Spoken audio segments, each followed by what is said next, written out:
Good morning, everyone. My name is Juliana Melgoza, and today I will be talking about the Mong and Mexican cultures. I'll start talking about the Hmong culture. I will be talking about its population, its history, and culture in general.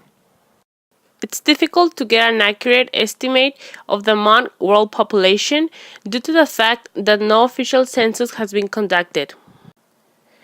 However, the most reliable sources available estimate that the Hmong world population is of about 6 million people.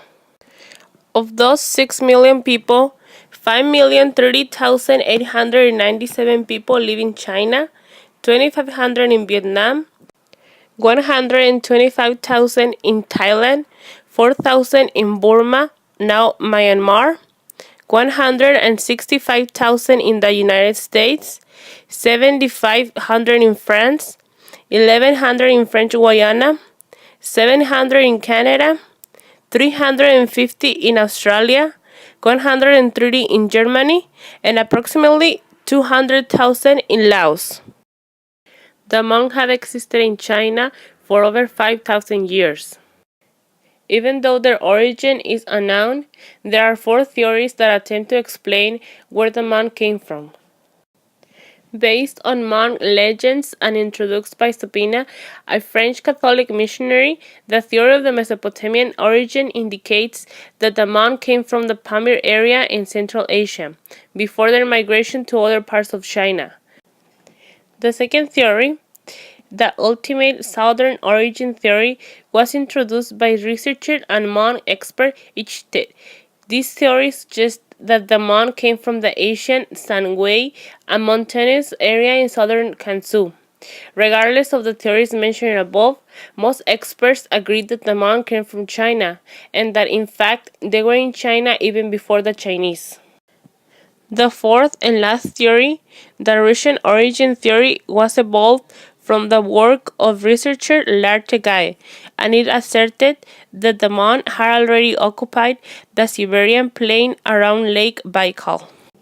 Since the year 2497 BC to the 19th century, the Chinese dynasties have attempted to Sinicize the Hmong, but the Hmong have resisted. One of the historic events that impacted the history of the Hmong culture was the French colonization, which had an special impact on the education system of Laos, where many monks migrated because of the Chinese oppression, due to the Franco-Laos schools. The Hmong also assisted the French push back the Black Flags, Chinese warlords and bandits back to China. However, the relationship between the Hmong and the French deteriorated due to the excessive taxation that the French imposed to the Hmong. Another historic event was the Second World War, which, even though didn't have a great impact in the Hmong society, the afterwards of the war resulted in the independence of Laos from French in 1949.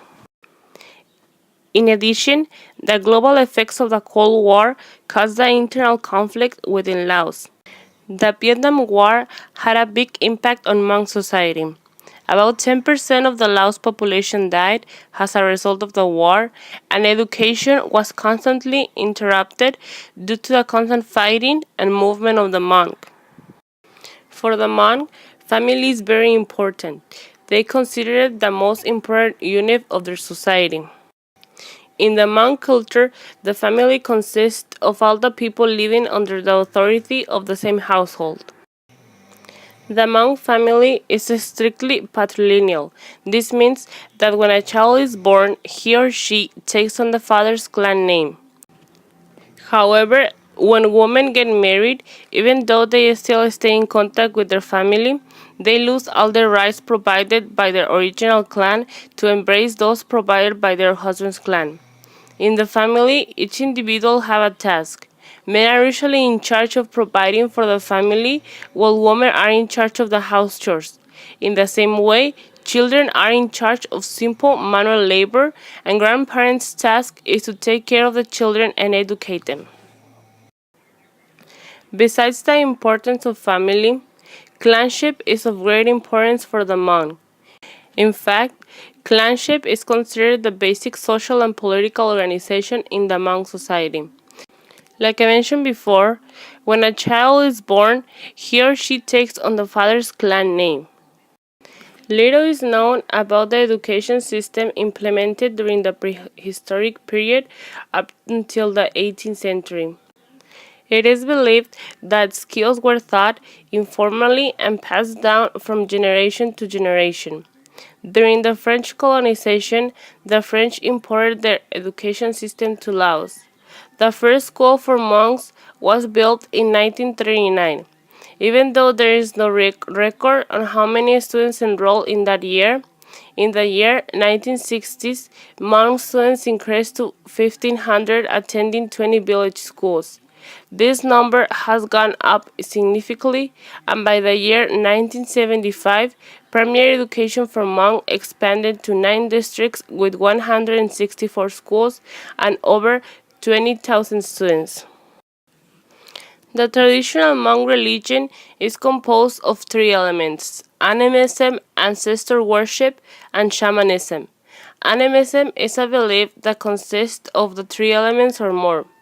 Ancestor worship of good spirits was used in order to protect the Hmong families from spirits of nature, which were believed to be able to harm them either physically or psychologically. Shamanism was viewed as the only means of maintaining communication between the Hmong and the evil spiritual world. In addition, Hmong also believed in life after death and reincarnation. One of the biggest contemporary issues the Hmong have faced was the adjustment to the American culture after their arrival as refugees to the U.S. Just like for Mexicans who immigrated to the U.S., the language represented a big barrier for the Hmong integration to the American society. Now I will be talking about the Mexican culture and how it compares and contrasts with the Hmong culture. First of all, with 120.8 million people, the population of the Mexican culture is over 3 times bigger than the Hmong population, which is about 6 million people. Even though we don't exactly know the origin of the Mexicans, the history of the Mexican culture goes back to the different indigenous civilizations that occupied Mexico during different periods of time before the arrival of the Spanish.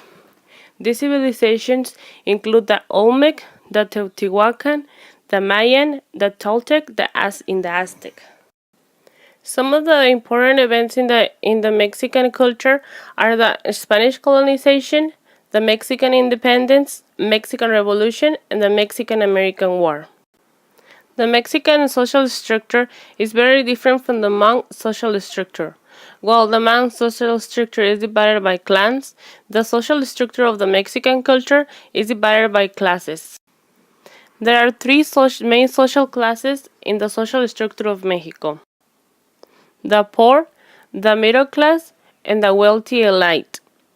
Unfortunately, there is a big gap between the different social classes in Mexico. While most of the wealth is controlled by a few upper class members, the majority of the people live in extreme poverty. The family life in the Mexican culture is really similar to the Hmong culture. There is a strong connection among family members, and just like in the Hmong culture, there are specific roles that each member of the family plays. Just like in the man culture, usually the man is the one who provides for the family, while the woman is in charge of the house chores. Also, just like in the man culture, in the Mexican culture, the grandparents are many times in charge of helping with the education of the children. Established in 1910, after the Mexican Revolution, public education in Mexico has faced various changes. The most recent one being the educational reform presented by current Mexican President Enrique Peña Nieto, which seeks to improve the education quality in Mexico. Just like in the Hmong culture, religion and spirituality is an important part of the Mexican culture. Mexican families conventionally worship together, and more than 90% of the Mexicans follow the Roman Catholic religion.